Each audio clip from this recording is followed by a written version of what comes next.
Olá pessoal, professor Fábio Fortcamp aqui. E nesse vídeo eu vou mostrar como que a gente consegue resolver um exercício de análise de um ciclo Rankine com superaquecimento usando o Python e uma biblioteca de propriedades termofísicas, né? Para a gente calcular muito rapidamente o ciclo, tá?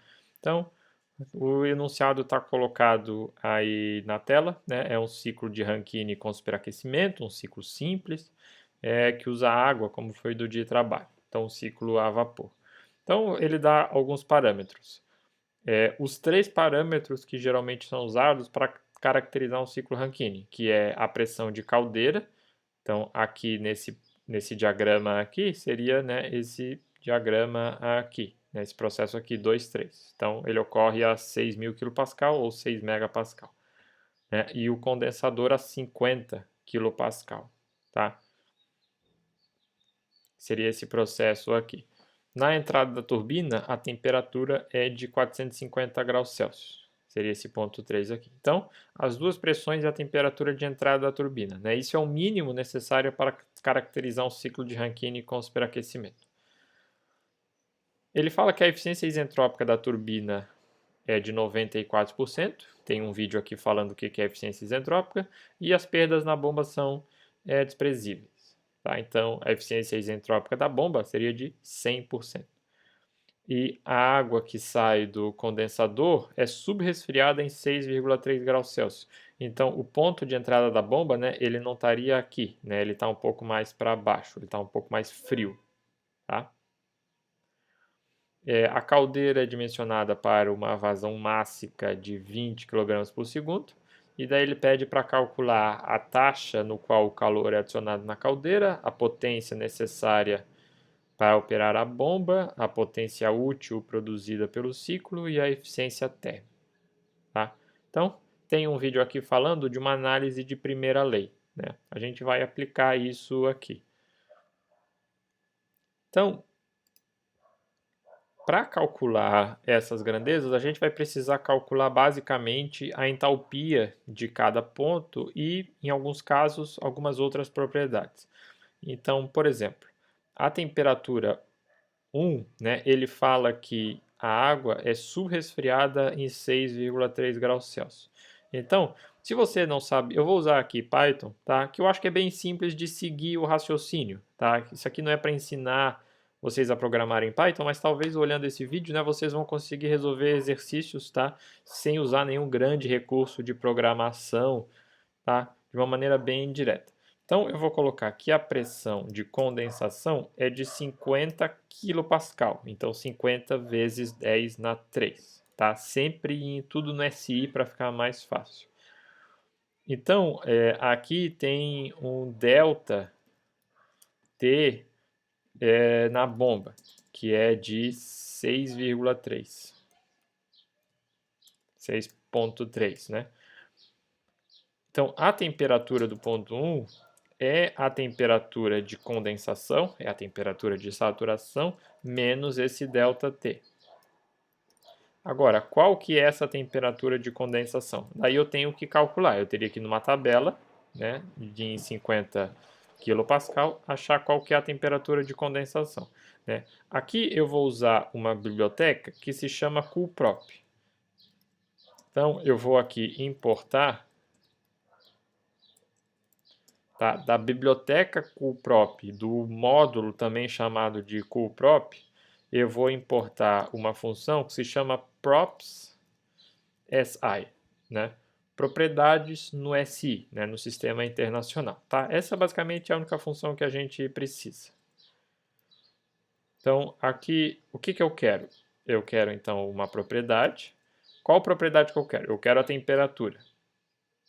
Quais são os dados de entrada que eu tenho para esse ponto? Eu tenho a pressão, que é a pressão de condensação, no SI, né, 50 kPa, e é um ponto saturado. Né? Uma maneira de especificar isso é dizer que o título é zero. Né? Seria um ponto de líquido saturado. Né? Então, o título é quality, que é Q.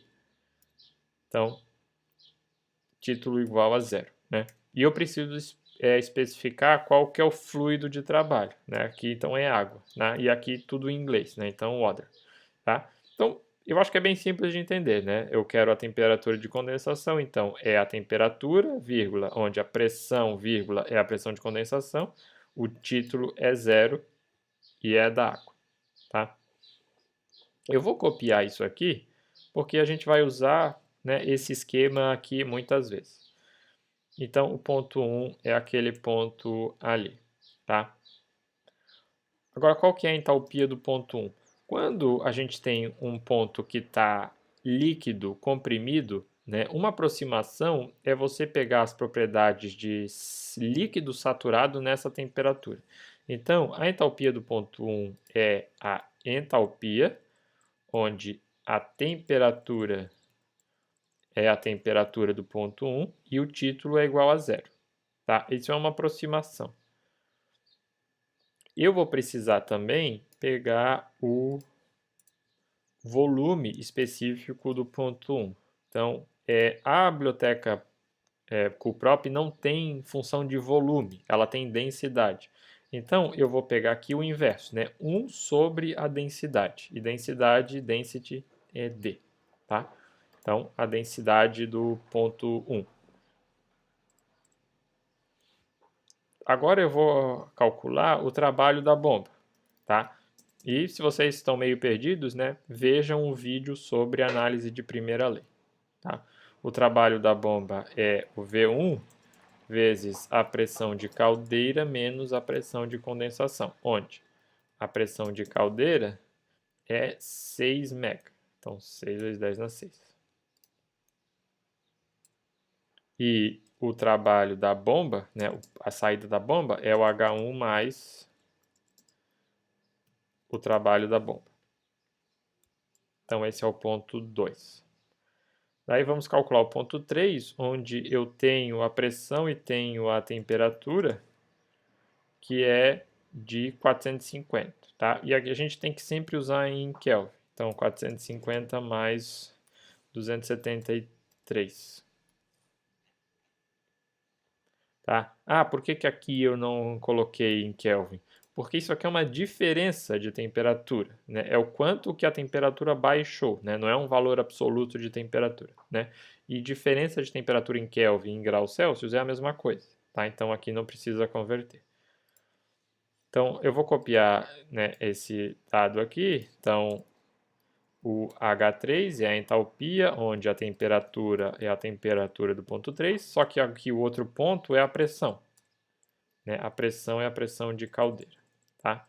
E vou fazer a mesma coisa para calcular a entropia.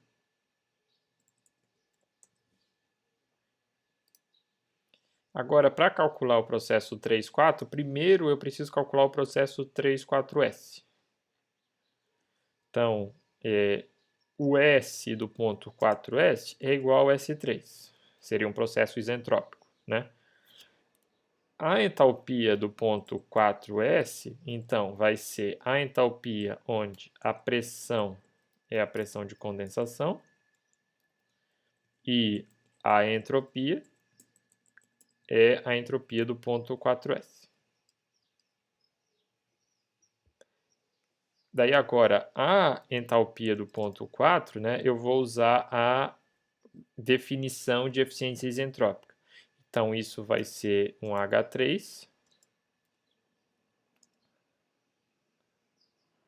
Né? Vamos escrever aqui a definição de eficiência isentrópica para ficar mais fácil, tá? Eu nem eu sei de cabeça.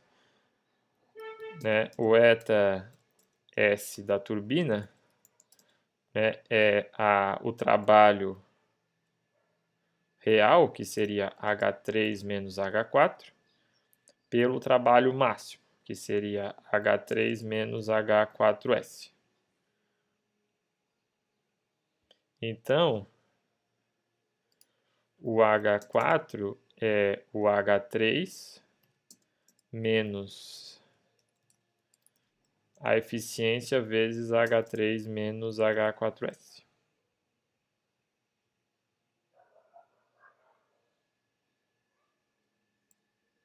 E com isso a gente conseguiu calcular... Ah, e faltou colocar qual que é o valor da eficiência, né? Que é de 95%? 94%. Então, 0,94. Com isso, a gente calculou todos os pontos.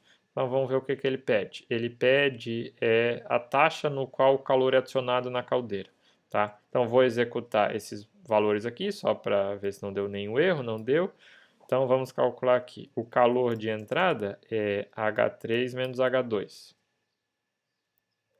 Só que tem a vazão, né? Então, vou colocar assim, em maiúsculo. Tá? E daí eu gosto de colocar assim, Q dot, né? O Q com um ponto. É a vazão vezes o calor de entrada.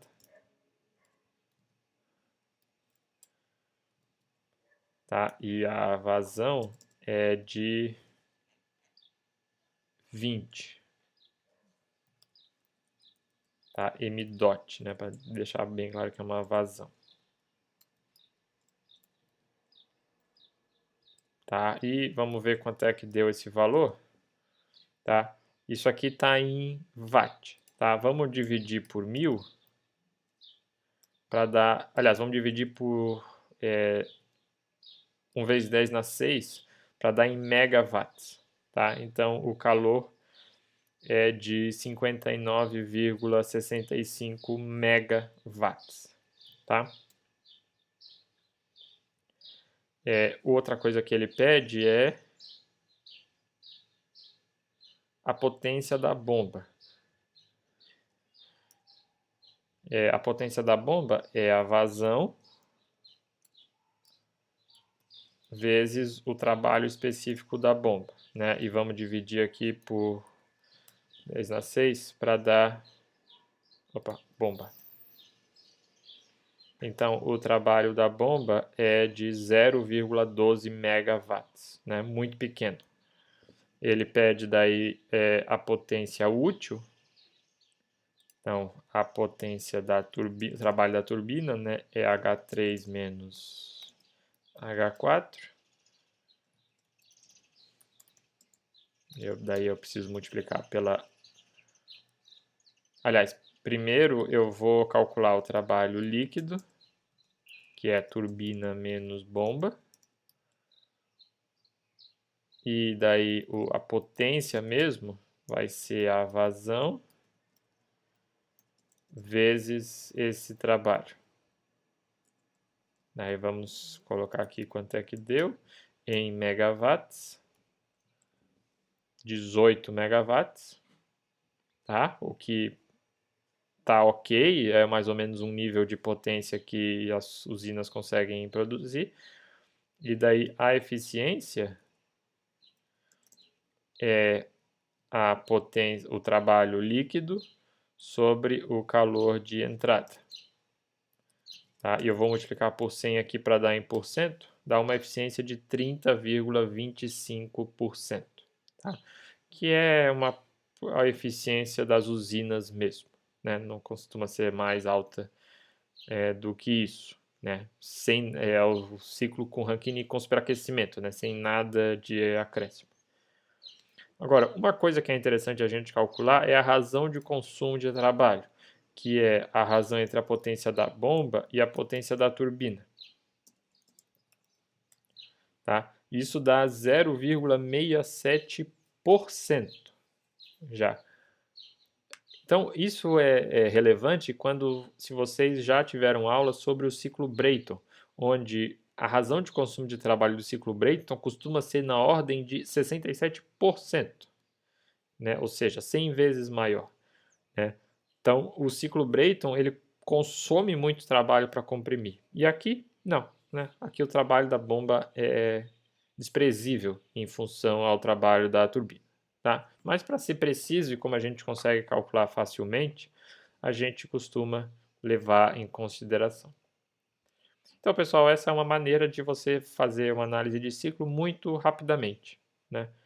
Se a gente quisesse, por exemplo, avaliar como é que esses valores aqui mudam quando muda, por exemplo, a pressão da caldeira. Vamos dizer que a pressão aqui seja de 10 megapascal, tá?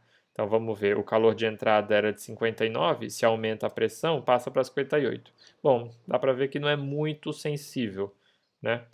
Vamos ver aqui, esse é o trabalho da bomba, né? 0,12, 0,20. Bom, quase dobrou, né? Eu preciso chegar numa pressão bem maior, né? O trabalho líquido não mudou, né? Porque bomba e turbina cresceram mais ou menos na mesma proporção, né? E a eficiência térmica aumentou, né? Eu tenho mais potencial, né? Eu tenho mais potencial para realizar trabalho, tá? E a razão de consumo de trabalho aumentou, né? A bomba está gastando muito, né? E a turbina ela não é ideal, né?